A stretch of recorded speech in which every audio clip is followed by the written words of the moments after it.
ನಾನು ಶಾಂತಿ. ನನ್ನ ಜೀವನದಲ್ಲಿ ಇಲ್ಲವಾದದ್ದೇ ಅದು.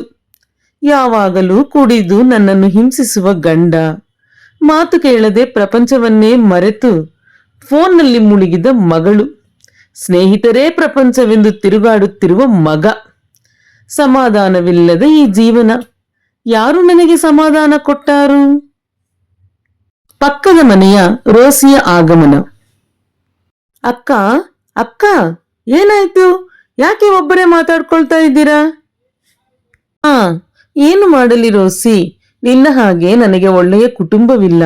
ನೀವು ಎಷ್ಟು ಅನ್ಯೋನ್ಯವಾಗಿದ್ದೀರಾ.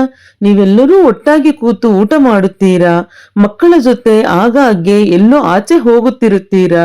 ನಿಮ್ಮನ್ನು ನೋಡಿ ನನಗೆ ಬಹಳ ಸಂತೋಷವಾಗುತ್ತದೆ. ನಾನು ಕನಸು ಕಾಣುತ್ತಾ ಇದ್ದೇನೆ ನಿಮ್ಮ ಹಾಗೆ ಇರಬೇಕೆಂದು. ಅಕ್ಕ, ಹಾಗೆಲ್ಲ ಚಿಂತಿಸಬೇಡಿ. ನಾವು ಕುಟುಂಬವಾಗಿ ಆಗಾಗ ಆಚೆ ಹೋಗುವುದು ಮನರಂಜನೆಗಾಗಿ ಅಲ್ಲ, ನಮ್ಮ ಮೂಲೆಗಲ್ಲು ಸಭೆಗೆ ಪ್ರಾರ್ಥನೆಗಾಗಿ ಹೋಗುತ್ತಿರುತ್ತೇವೆ. ನಮ್ಮ ದೇವರು ನಿತ್ಯ ಸಮಾಧಾನವನ್ನು ನೀಡುತ್ತಾರೆ. ನೀವು ಕೂಡ ಆತನನ್ನು ನಂಬಿ ವಿಶ್ವಾಸದಿಂದ ಪ್ರಾರ್ಥಿಸಿ. ನಿಮ್ಮ ಜೀವನವನ್ನು ಕೂಡ ಆತನು ಬದಲಿಸುತ್ತಾನೆ. ಹೌದಾ? ಆಯ್ತು, ಎಲ್ಲವನ್ನೂ ಪ್ರಯತ್ನಿಸಿದ್ದಾಯಿತು. ಇದನ್ನು ಒಂದು ಸಲ ಮಾಡೋಣ.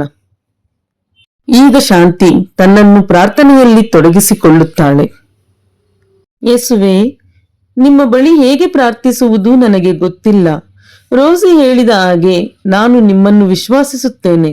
ನನ್ನ ಜೀವನವನ್ನು ಮಾರ್ಪಡಿಸು, ನಿತ್ಯ ಸಮಾಧಾನವನ್ನು ನೀಡು. ಹೀಗೆ ಶಾಂತಿಯು ದೇವರಲ್ಲಿ ಪ್ರಾರ್ಥಿಸುತ್ತಿರುವಾಗ ತನ್ನ ಕುಡುಕನಾದ ಗಂಡನ ಆಗಮನ. ಹೇಯ್, ಏನೇ ಮಾಡ್ತಾ ಇದ್ದೀಯಾ? ನಾನು ಕಷ್ಟಪಟ್ಟು ದುಡಿದು ತಂದ್ರೆ ಮನೇಲಿ ತಿಂದು ಸುಮ್ನೆ ಕೂರಕ್ಕಾಗಲ್ವಾ? ಇದ್ಯಾವುದೋ ದೇವರನ್ನ ಪ್ರಾರ್ಥಿಸ್ತಾ ಇದೀಯಾ?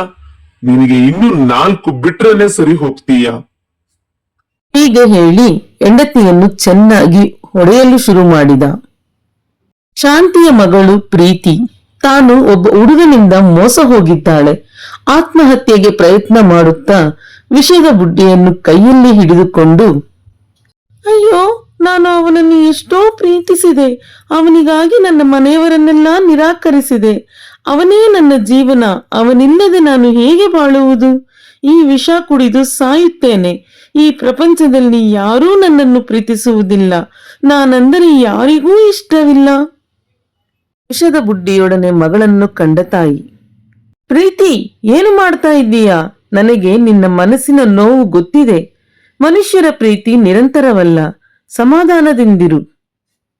ಅಮ್ಮ, ಈ ಮನೆಯಲ್ಲಿ ಎಷ್ಟೋ ಸಮಸ್ಯೆಗಳಿದ್ದರೂ ನೀನು ಹೇಗೆ ಸಮಾಧಾನದಿಂದಿದ್ದೀಯಾ?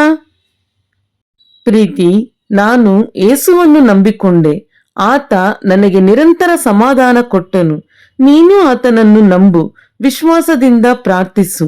ತಾಯಿಯಾದ ನಾನು ನಿನ್ನನ್ನು ಮರೆತರೂ ಆತನು ನಿನ್ನನ್ನು ಕೈ ಬಿಡುವುದಿಲ್ಲ.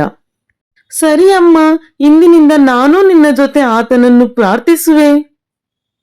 ಶಾಂತಿಯ ಮಗ ರಘು ಕೋಪವಾಗಿ ಮನೆಗೆ ಬಂದು ಮನೆಯಲ್ಲಿರುವ ಎಲ್ಲ ಸಾಮಾನುಗಳನ್ನು ತೆಗೆದು ಬೀಸಾಡುತ್ತಿದ್ದಾನೆ, ಚೀರಾಡುತ್ತಿದ್ದಾನೆ. ತಾಯಿಯು ಆತನನ್ನು ನೋಡಿ, ರಘು, ಏಕೆ ಇಷ್ಟು ಕೋಪ? ಏನಾಯ್ತು? ನನಗೆ ಯಾರೂ ಇಲ್ಲ, ಯಾರನ್ನು ನಂಬುವುದಿಲ್ಲ.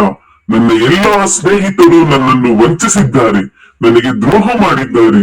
ಇಷ್ಟು ವರ್ಷಗಳ ಸಹವಾಸವಿದ್ದರೂ ನನ್ನನ್ನು ವಂಚಿಸಿ ಅವಮಾನಕ್ಕೆ ಗುರಿ ಮಾಡಿದ್ದಾರೆ. ಛ, ಇದೇನು ಪ್ರಪಂಚ? ಸ್ನೇಹಿತರೇ ದ್ರೋಹವೆಸೆದರೆ ಯಾರನ್ನು ನಂಬುವುದು? ಮಗನೇ, ನಿನ್ನ ಸ್ನೇಹಿತರು ಮೋಸ ಮಾಡಿದರೆಂದು ನಿನಗೆ ಇಷ್ಟು ಬೇಸರವಾಗಿದೆಯಲ್ಲ. ಯಾವ ದ್ರೋಹವನ್ನೂ ಅರಿಯದಿದ್ದರೂ ತನ್ನನ್ನು ಹೊಡೆದು ಜಡಿದು ಶಿಲುಬೆಗೆ ಏರಿಸುವವರ ಬಳಿ ತನ್ನ ಸ್ನೇಹಿತನೇ ತನ್ನನ್ನು ಹಿಡಿದುಕೊಡುವನೆಂದು ತಿಳಿದು ನಗುತ್ತಾ ಆ ದ್ರೋಹಿಯನ್ನು ಸ್ನೇಹಿತನೆಂದು ಕರೆಯುವಾತನು ಒಬ್ಬನಿದ್ದಾನೆ.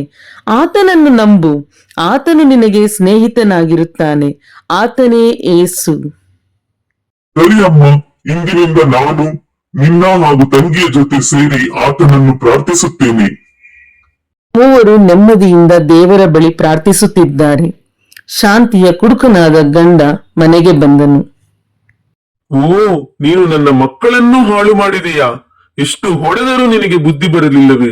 ಇರುವುದೊಂದೇ ಜೀವನ, ಕುಡಿದು ತಿಂದು ಸಾಯುವುದನ್ನು ಬಿಟ್ಟು ದೇವರು ದೇವರು ಎಂದು ಹುಚ್ಚಿಯಾಗಿದ್ದೀಯ. ನನ್ನ ಮಕ್ಕಳನ್ನು ನಿನ್ನ ಹಾಗೆ ದಾರಿಗೆ ಎಳೆದಿದ್ದೀಯ. ನಾನು ಇರುವವರೆಗೂ ಅದು ಸಾಧ್ಯವಿಲ್ಲ. ನಿನ್ನನ್ನು ಹೊಡೆದು ಸಾಯಿಸುತ್ತೇನೆ. ಅಪ್ಪ, ಸಾಕು ನಿಲ್ಲಿಸು ನಿನ್ನ ಪ್ರೀತಿಯ ನಾಟಕ. ಏನು ಗೊತ್ತು ನಿನಗೆ ನಮ್ಮ ಬಗ್ಗೆ? ನಾನು ಒಬ್ಬನನ್ನು ನಂಬಿ ಮೋಸ ಹೋಗಿ ವಿಷ ಕುಡಿದು ಸಾಯಬೇಕೆಂದಿದ್ದೆ. ಅಮ್ಮ ನನಗೆ ಯೇಸುವಿನ ಬಗ್ಗೆ ಹೇಳಿದರು. ನಾನು ಆತನನ್ನು ವಿಶ್ವಾಸದಿಂದ ಪ್ರಾರ್ಥಿಸಿದೆ. ನನಗೆ ಮನಃಶಾಂತಿ ಸಿಕ್ಕಿತು. ಪ್ರೀತಿಯ ಮೋಡಿನಲ್ಲಿ ಬಿದ್ದು ಕಾಲೇಜಿಗೆ ಸರಿಯಾಗಿ ಹೋಗದೆ ಇದ್ದ ನಾನು ಈಗ ಕ್ಲಾಸ್ ಫಸ್ಟ್ ತಗೊಳ್ಳುತ್ತಿದ್ದೇನೆ. ಅದು ಯೇಸು ಕ್ರಿಸ್ತುವಿನಿಂದಲೇ. ಹೌದು ಅಪ್ಪ, ನನ್ನ ಕಥೆಯೂ ಸ್ವಲ್ಪ ಕೇಳು. ನಾನು ಎಲ್ಲರಿಂದಲೂ ಮೋಸ ಹೋಗಿ ಜೀವನವೇ ಬೇಡ ಎಂದು ಡಿಪ್ರೆಷನ್ ನಲ್ಲಿದ್ದೆ. ಅಮ್ಮ ಹೇಳಿದ ಪ್ರಕಾರ ಯೇಸುವನ್ನು ಹಿಡಿದುಕೊಂಡೆ. ಆತ ನನಗೆ ಸ್ನೇಹಿತನಾದ, ನನಗೆ ಮಾರ್ಗದರ್ಶಿಯಾದ. ಇಂದು ನಾನು ವ್ಯಾಪಾರದಲ್ಲಿ ಒಳ್ಳೆಯ ಹೆಸರು ಮತ್ತು ಲಾಭ ಗಳಿಸಿದ್ದೇನೆ. ಇದಕ್ಕೆ ಕಾರಣ ಯೇಸು ಮಾತ್ರವೇ. ನೀನು ಒಂದು ದಿನ ಕೂಡ ನಮ್ಮ ಬಗ್ಗೆ ಯೋಚಿಸಲಿಲ್ಲ. ಕುಟುಂಬದ ಜವಾಬ್ದಾರಿ ಇಲ್ಲ ನಿನಗೆ. ಅಮ್ಮ ನಿನಗಾಗಿ ನಮಗಾಗಿ ಯೇಸುವಿನ ಬಳಿ ತುಂಬಾ ಗೋಳಾಡಿದ್ದಾಳೆ. ನಾವಿಬ್ಬರೂ ನಮ್ಮ ಪಾಪಗಳನ್ನು ತಪ್ಪುಗಳನ್ನು ಒಪ್ಪಿಸಿಕೊಟ್ಟೆವು. ನಾವು ಚೆನ್ನಾಗಿದ್ದೇವೆ. ನೀನು ಕೂಡ ಆತನನ್ನು ನಂಬು. ನಿನ್ನ ಕೆಟ್ಟ ಚಟಗಳಿಂದ ಆತನು ನಿನ್ನನ್ನು ಬಿಡುಗಡೆ ಮಾಡುವನು. ಅಯ್ಯೋ, ನನ್ನ ಮಕ್ಕಳು ಇಷ್ಟೆಲ್ಲ ಕಷ್ಟಪಟ್ಟರೆ, ನನ್ನ ಹೆಂಡತಿಯನ್ನು ನಾನು ಇಷ್ಟು ಹಿಂಸಿಸಿದರೂ ನನಗಾಗಿ ಪ್ರಾರ್ಥಿಸಿದಳೆ. ಅವಳಿಗೆ ನನ್ನ ಮೇಲೆ ಎಷ್ಟು ಪ್ರೀತಿ. ನನ್ನ ಹೆಂಡತಿ ಒಳ್ಳೆಯವಳು. ದೇವರು ಅವಳನ್ನು ಆದರಿಸಿದ. ನನ್ನ ಮಕ್ಕಳು ಮಾಡಿದ ತಪ್ಪು ಅಷ್ಟೇನೂ ದೊಡ್ಡದಲ್ಲ. ಅವರನ್ನು ಆದರಿಸಿದ. ಆದರೆ ನಾನು ಪಾಪಿ, ಎಷ್ಟೋ ಪಾಪ ಮಾಡಿದೆ. ನನ್ನನ್ನು ಹೇಗೆ ಕ್ಷಮಿಸುತ್ತಾನೆ? ನೀವು ಹಾಗೆ ಯೋಚಿಸಬೇಡಿ. ಯೇಸು ಈ ಲೋಕಕ್ಕೆ ಬಂದದ್ದು ಪಾಪಿಗಳ ಉದ್ಧಾರಕ್ಕಾಗಿ. ಆತನು ಪಾಪವನ್ನು ದ್ವೇಷಿಸಿ ಪಾಪಿಗಳನ್ನು ಪ್ರೀತಿಸುವಾತನು. ನೀವು ಮನಸಾರೆ ಆತನನ್ನು ನಂಬಿ ಕ್ಷಮಿಸಿ ಎಂದು ಕೇಳಿದರೆ ಸಾಕು. ಇಂದಿನಿಂದ ನಿಮ್ಮ ಜೀವನವನ್ನು ಆತನು ಬದಲಾಯಿಸುವನು. ಹೌದೇ ಶಾಂತಿ? ಸರಿ, ಹಾಗಾದರೆ ನಾನು ಕೂಡ ಬದಲಾಗಬೇಕು. ನಿಮ್ಮಂತೆಯೇ ದೇವರ ಬಳಿ ಪ್ರಾರ್ಥಿಸುತ್ತೇನೆ. ಬನ್ನಿ, ಕುಟುಂಬವಾಗಿ ಯೇಸುವನ್ನು ಕೇಳಿಕೊಳ್ಳೋಣ. ಪಕ್ಕದ ಮನೆಯ ರೋಸಿಯ ಆಗಮನ. ರೋಸಿಯು ಮನೆಯೊಳಗೆ ಬಂದಾಗ ಕುಟುಂಬ ಸದಸ್ಯರೆಲ್ಲರೂ ಒಂದು ಕೂಡಿ ಯೇಸುವನ್ನು ಪ್ರಾರ್ಥಿಸುತ್ತಿದ್ದಾರೆ. ಬೆರಗಾಗಿ ನಿಂತ ರೋಸಿ. ಪ್ರಾರ್ಥನೆಯ ಮಧ್ಯದಲ್ಲಿ ರೋಸಿಯನ್ನು ಗಮನಿಸಿದ ಶಾಂತಿ. ರೋಸಿ, ಬಾ ಬಾ, ನಮ್ಮ ಮನೆಯಲ್ಲಿ ನಡೆದಿರುವ ಅದ್ಭುತ ನೋಡು. ನಿನಗೆ ಧನ್ಯವಾದಗಳು. ನೀನು ಹೇಳಿದ ಸುವಾರ್ತೆಯಿಂದ ನನಗೆ ನಿತ್ಯ ಸಮಾಧಾನ ಉಂಟಾಯಿತು. ನನ್ನ ಮಗಳು ನಿಜವಾದ ಪ್ರೀತಿಯನ್ನು ಅರಿತುಕೊಂಡಳು. ನನ್ನ ಮಗನಿಗೆ ಯೇಸು ತಾನೇ ಸ್ನೇಹಿತನಾದನು. ನನ್ನ ಗಂಡ ದೇವರನ್ನು ನಂಬಿಕೊಂಡು ತನ್ನ ಎಲ್ಲಾ ಕೆಟ್ಟ ಚಟಗಳನ್ನು ಬಿಟ್ಟು ನನ್ನನ್ನು ನನ್ನ ಮಕ್ಕಳನ್ನು ಚೆನ್ನಾಗಿ ನೋಡಿಕೊಳ್ಳುತ್ತಿದ್ದಾರೆ. ಈಗ ರೋಸಿ. ಅಕ್ಕ, ದೇವರಿಗೆ ಸ್ತೋತ್ರವನ್ನು ಹೇಳಿ. ಆತನ ಪ್ರೀತಿಯನ್ನು ನಿಮಗೆ ರುಚಿ ತೋರಲು ನನ್ನನ್ನು ಬಳಸಿದ್ದಕ್ಕಾಗಿ ನಾನು ಅವರಿಗೆ ಸ್ತೋತ್ರ ಸಲ್ಲಿಸುವೆನು. ನಿಮ್ಮ ವಿಶ್ವಾಸದ ಪ್ರಾರ್ಥನೆಯಿಂದಲೇ ನಿಮ್ಮ ಜೀವನ ಬದಲಾಯಿತು. ಪ್ರಾರ್ಥನೆಯಿಂದಲೇ ಬಿಡುಗಡೆ, ಪ್ರಾರ್ಥನೆಗೆ ಜಯ.